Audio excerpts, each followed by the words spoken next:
Bismillahirrahmanirrahim. Assalamualaikum warahmatullahi wabarakatuh.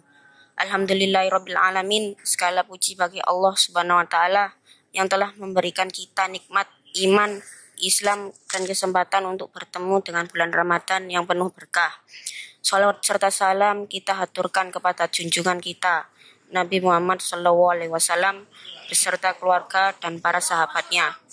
Hadirin yang dirahmati Allah, malam ini kita berkumpul dalam suasana penuh berkah untuk memperingati peristiwa agung, yaitu Nuzulul Quran atau turunnya Al-Quran. Peristiwa ini terjadi di bulan Ramadan sebagai bukti kemuliaan bulan ini. Al-Quran diturunkan di bulan Ramadan. Allah Subhanahu wa taala berfirman dalam surah Al-Baqarah ayat 185. Syahrul Ramadan alladzi unzila fihil Qur'an hudan linnasi wa bayyinatin minal huda wal furqan. Bulan Ramadan adalah bulan yang di dalamnya diturunkan Al-Qur'an sebagai petunjuk bagi manusia dan penjelasan-penjelasan mengenai petunjuk itu serta pembeda antara yang benar dan yang batil. Quran surah Al-Baqarah ayat 185. Dari ayat ini kita mengetahui bahwa Al-Quran pertama kali diturunkan pada bulan Ramadan sebagai petunjuk hidup bagi seluruh umat manusia. Peristiwa ini terjadi ketika Rasulullah SAW sedang berada di Gua Hira. Malaikat Jibril datang membawa wahyu pertama. Iqra bismi rabbikal ladzi khalaq. Bacalah dengan menyebut nama Tuhanmu yang menciptakan. Quran surat Al-Alaq ayat 1. Nabi Muhammad SAW awalnya merasa takut dan bingung, tetapi kemudian beliau menyadari bahwa ini adalah tugas besar dari Allah Subhanahu wa taala, yaitu menyampaikan wahyu kepada seluruh umat manusia. Keutamaan Nuzulul Quran. Yang pertama, malam diturunkannya Al-Quran lebih baik dari 1000 bulan. Peristiwa Nuzulul Quran terjadi pada Lailatul Qadar yang disebut dalam surah Al-Qadar ayat 3. Malam kemuliaan itu lebih baik daripada 1000 bulan. Artinya, ibadah di malam tersebut lebih utama dibandingkan ibadah selama 83 tahun dan 4 bulan. 2. Al-Quran sebagai cahaya dan petunjuk hidup. Al-Quran adalah pedoman yang membawa kita kepada kebenaran dan menjauhkan kita dari kesesatan. Jika kita ingin hidup selamat dunia dan akhirat, kita harus menjadikan Al-Quran sebagai pegangan utama dalam kehidupan. Ketiga, bulan Ramadan diberkahi dengan pahala berlipat ganda. Karena bulan Ramadan adalah bulan diturunkannya Al-Quran, maka setiap amal ibadah yang dilakukan, termasuk membaca Al-Quran, akan dilipat gandakan pahalanya.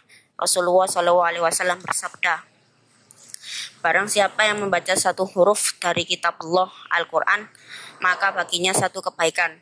Satu kebaikan dilipatkan menjadi 10 kali lipat. Hadis riwayat Tirmidzi. Jika kita membaca hanya satu halaman saja dalam sehari, berapa banyak pahala yang kita dapatkan? Subhanallah. Begitu besar keutamaan membaca Al-Quran, terutama di bulan Ramadan. Kisah inspiratif tentang Al-Quran. Ada sebuah kisah menarik dari zaman Nabi Muhammad SAW. Seorang sahabat bernama Umar bin Khattab yang awalnya sangat membenci Islam, akhirnya masuk Islam setelah mendengar bacaan Al-Quran dari adiknya. Saat itu Umar ingin membunuh Rasulullah, tetapi ketika mendengar surah Taha yang dibaca oleh adiknya, hatinya luluh. Ia sadar bahwa Al-Quran bukanlah ucapan manusia, melainkan firman Allah Subhanahu wa taala yang penuh dengan kebenaran. Kisah ini mengajarkan kita bahwa Al-Quran memiliki kekuatan yang luar biasa untuk mengubah hati manusia dari yang keras menjadi lembut, dari yang sesat menjadi mendapat hidayah. Apa yang harus kita lakukan? Sebagai bentuk penghormatan terhadap Al-Quran, kita dianjurkan untuk pertama, membaca dan menghafal Al-Quran. Mari perbanyak membaca Al-Quran di bulan Ramadan. Kedua, memahami dan mengamalkan isinya. Tidak hanya membaca, tapi juga memahami maknanya dan menerapkannya dalam kehidupan sehari-hari. Yang ketiga, menjadikan Al-Quran sebagai petunjuk hidup. Segala keputusan dan perilaku kita hendaknya berlandaskan ajaran Al-Quran. Hadirin sekalian, bulan Ramadan adalah bulan penuh berkah, karena di dalamnya Al-Quran diturunkan. Mari kita memanfaatkan bulan ini dengan memperbanyak membaca, menghafal, dan mengamalkan Al-Quran agar mendapatkan rahmat dan ampunan dari Allah Subhanahu wa Ta'ala. Mari kita tutup dengan doa. Ya Allah, jadikanlah Al-Quran sebagai penyejuk hati kami, cahaya di dada kami, penghapus kesedihan kami, dan penghilang kegelisahan serta kesusahan kami. Semoga kita semua menjadi hamba yang mencintai Al-Quran dan mendapatkan syafaat darinya di hari kiamat nanti. Amin ya rabbal alamin. Wassalamualaikum warahmatullahi wabarakatuh.